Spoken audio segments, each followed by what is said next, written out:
अली तरीन साहब का क्या मसला है? पहले भी वो तनकीद करते थे पीएसएल के मामलात के ऊपर, और मेरा ख्याल है मुनाफे के मामलात में भी कुछ उनको प्रॉब्लम्स थे।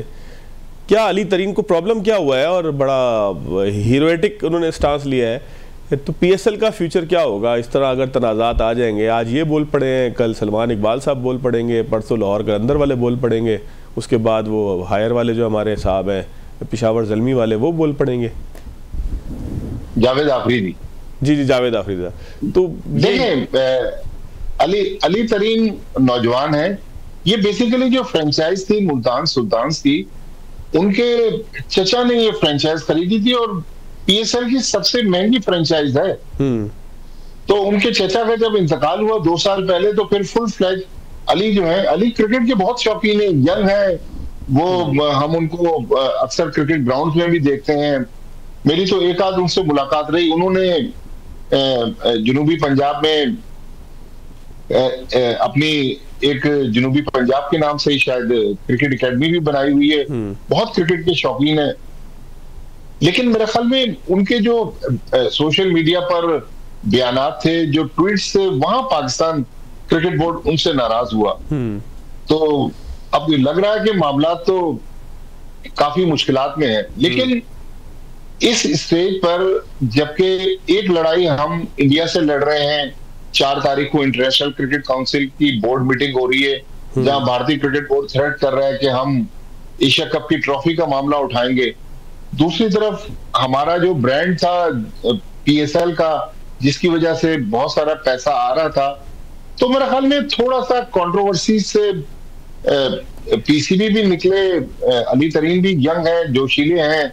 जिस तरह उन्होंने कॉन्ट्रैक्ट को फाड़ा सोशल मीडिया पे, जो जिस तरह उन्होंने एक अपनी वीडियो डाली, तो मेरे ख्याल में ये भी मुनासिब नहीं है। इन मामलात को अगर अफवाह तफहीम से सुलझाया जाए तो बेहतर है, वरना ये लीगल नोटिस, ये वो, आपको पता है कि आप तो खुद इतना बड़ा इदारा रन करते हैं कि जहां कानूनी मामलात आ जाए वहां फिर तारीख पे तारीख के चांसेस तो कम रहते हैं। वहां तो फिर तारीख पे तारीख और गंदगी ज्यादा होती है। बिल्कुल ठीक है। चले, हम इस मौके पे तनकीद नहीं करते ना, कि कहीं ऐसा ना कहा जाए कि जी तनकीद हो जाती है हर नए कप्तान के ऊपर। मीडिया, अब आप देखें कि हर बंदा ही मीडिया को एक स्टेक होल्डर लेने लगा है कि शायद मीडिया जो है वो चीजें करवाता है। बोर्ड भी बड़ी आसानी से कहता है कि मीडिया में शोर हो जाता है, ये हो जाता है, वो हो जाता है। चले सर, आगे आते हैं। मैंने भट्टी साहब बाबर के खिलाफ आपको नहीं पाया था पहले लेकिन मैंने भी आपकी सोशल मीडिया पोस्ट देखी है जिसमें आपने बाबर के हवाले से कहा है कि जी बाबर कुछ गौर करें अपनी अदाओं के ऊपर।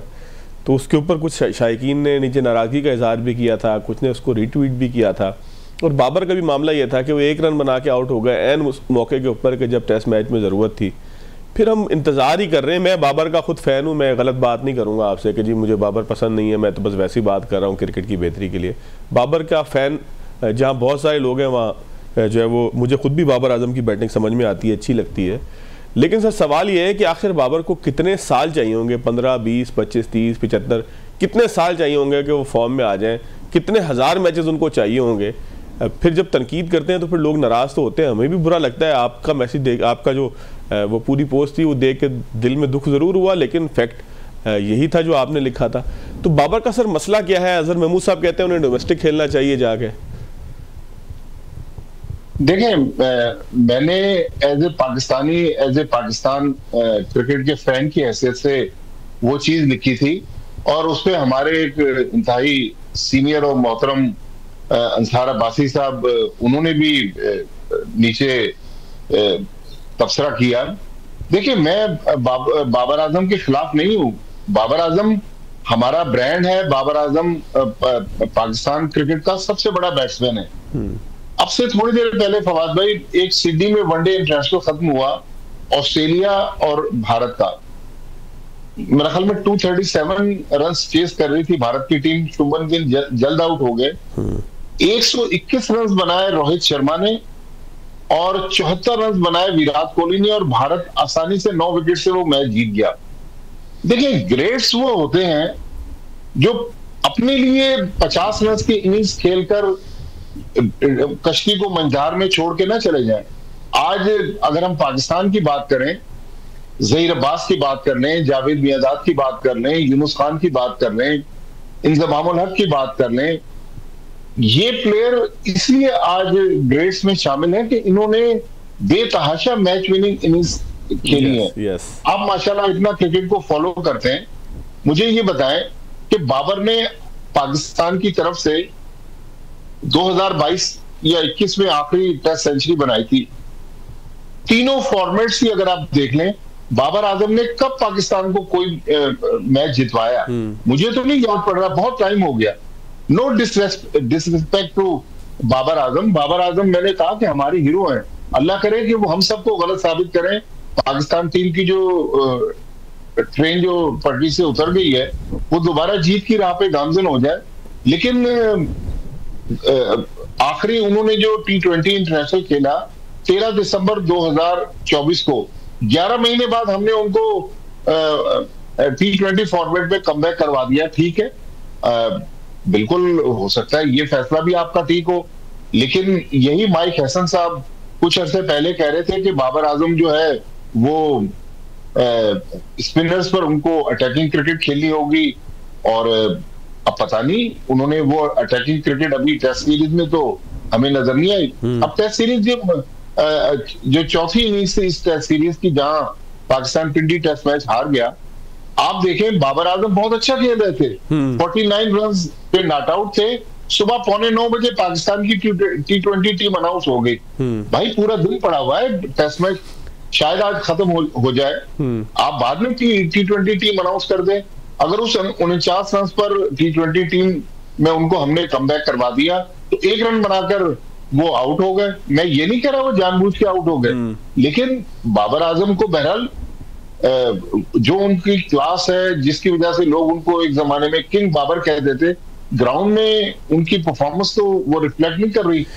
जब आप क्या समझते हैं कि बाबर आजम किसी नफसियाती दबाव का शिकार हैं? ये उनके साथ होने वाला एक बिहेवियर का एक पूरी चेन थी कि उनको कहा गया कि आप इस फॉर्मेट के नहीं हैं, आप मॉडर्न डे क्रिकेट नहीं खेलते, पता नहीं क्या क्या बातें की गई, हालांकि रिकॉर्ड बड़े बेहतर थे पिछले। तो ये क्या किस चीज़ की वजह से बाबर के साथ हो रहा है, या आमतौर पर प्लेयर्स फंस जाते हैं ऐसे किसी जो है वो मामले के अंदर? कोहली की भी एक वक्त में फॉर्म चली गई थी, तो ये किस चीज का तसलसल लगता है आपको? देखिए मसला तो कहीं ना कहीं है, और फिर मैंने तो एक ऐसे ही आम सी ट्वीट की थी जिसके जवाब में वो जो इनके एजेंट्स की जो ब्रिगेड है, जिसमें किसी के 20 फॉलोअर्स हैं, किसी के 15 फॉलोअर्स हैं, वो जो गंदी गाली गलौज कर रहे हैं, तो इसका मतलब है कि ये प्लेयर एजेंट जो है ये प्लेयर्स को भी गलत सिंक पे लेके जा रहे हैं। मुझे याद है एक बार मोहम्मद अजहरुद्दीन और सचिन तेंदुलकर जब कराची आए तो जहीर अब्बास के पास चले गए, और जहीर भाई से जाके उन्होंने उनकी बैटिंग टेक्निक में कुछ मसाइल थे, उनसे जाकर बात की, और वो कहते हैं कि उसके बाद हमारे बैटिंग मसाइल हल हो गए। 2023 में फवाद भाई जब मैं इंडिया से आया 50 ओवर का वर्ल्ड कप कवर करके, तो ग्रेट जावेद मियांदाद से एक दिन मेरी बात हो रही थी, तो जावेद भाई मुझे कहने लगे यार एक दिन बाबर आजम को मेरे पास लेकर आओ, मैं उसको बताऊं कि वो कहाँ गलती कर रहा है। मैंने कहा जावेद भाई आप जिस स्कूल ऑफ थॉट से आप लोगों का ताल्लुक था, या आप जिस दौर के प्लेयर थे, ये प्लेयर इस तरह मीडिया से ना मिलते हैं ना इंटरेक्ट करते हैं। तो खैर वो मेरी तो खैर बाबर आजम से इस तरह की कोई बेतकल्लुफी भी नहीं थी, मैं उनको जावेद भाई के पास लेके जाता।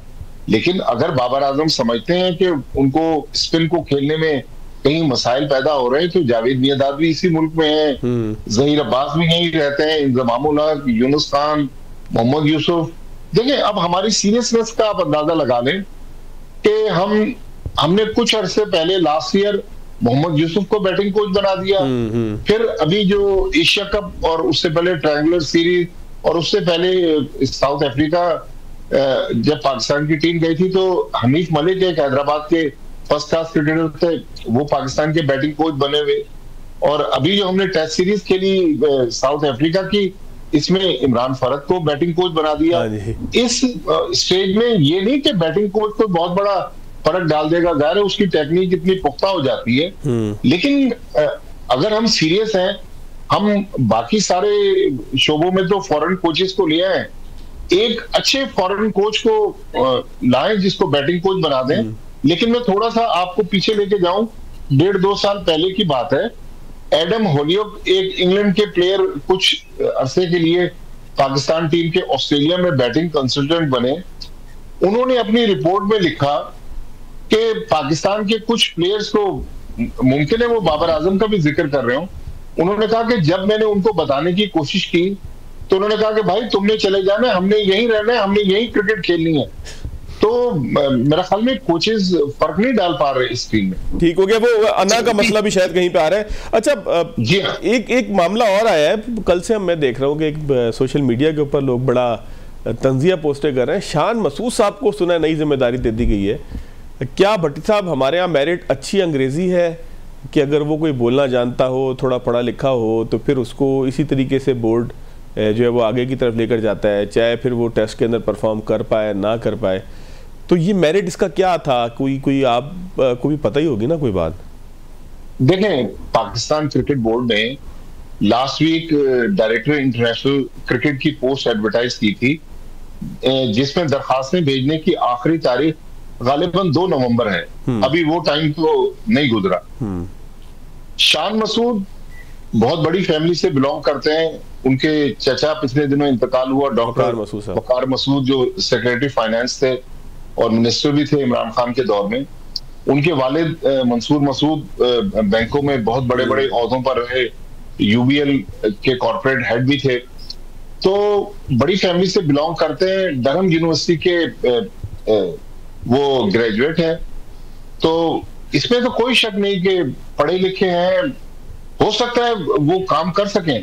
लेकिन एक ऐसा प्लेयर जिसने 24 घंटे पहले पाकिस्तान के लिए कप्तानी की टेस्ट मैच में और पाकिस्तान हार गया, तो अगर आपने शान मसूद को बनाना था तो 2-4 दिन इंतजार तो कर लेते। ऐसी क्या जल्दी थी कि आपने शान मसूद को? और कुछ अरसे पहले देखें, दुनिया में बहुत सारी मिसालें हैं। एक इंग्लैंड की मिसाल है, एंड्रयू स्टाउस, उनके फॉर्मर बैट्समैन जो थे, वो डायरेक्टर क्रिकेट थे वहां पर, लेकिन वो रिटायरमेंट के बाद वकार यूनुस को इसी रजीम में पाकिस्तान क्रिकेट बोर्ड में इसी तरह की जिम्मेदारी मिली थी।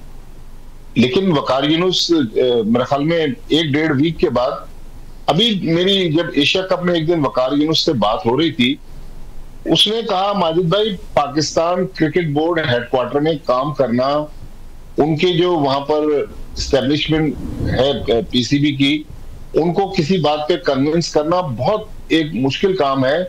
तो good luck to Shan Masood. हो सकता है कि शान मसूद काम कर जाए, हम सबको वो भी गलत साबित कर दें। लेकिन अगर वो क्रिकेट खेलना चाह रहे हैं तो मेरे ख्याल में क्रिकेट खेलने, उसके बाद जब क्रिकेट छोड़ दें तो फिर एडमिनिस्ट्रेटिव पोस्ट पर आ जाए। तो लेकिन क्रिकेट और मैनेजमेंट मेरे ख्याल में साथ साथ चल नहीं सकती। अच्छा,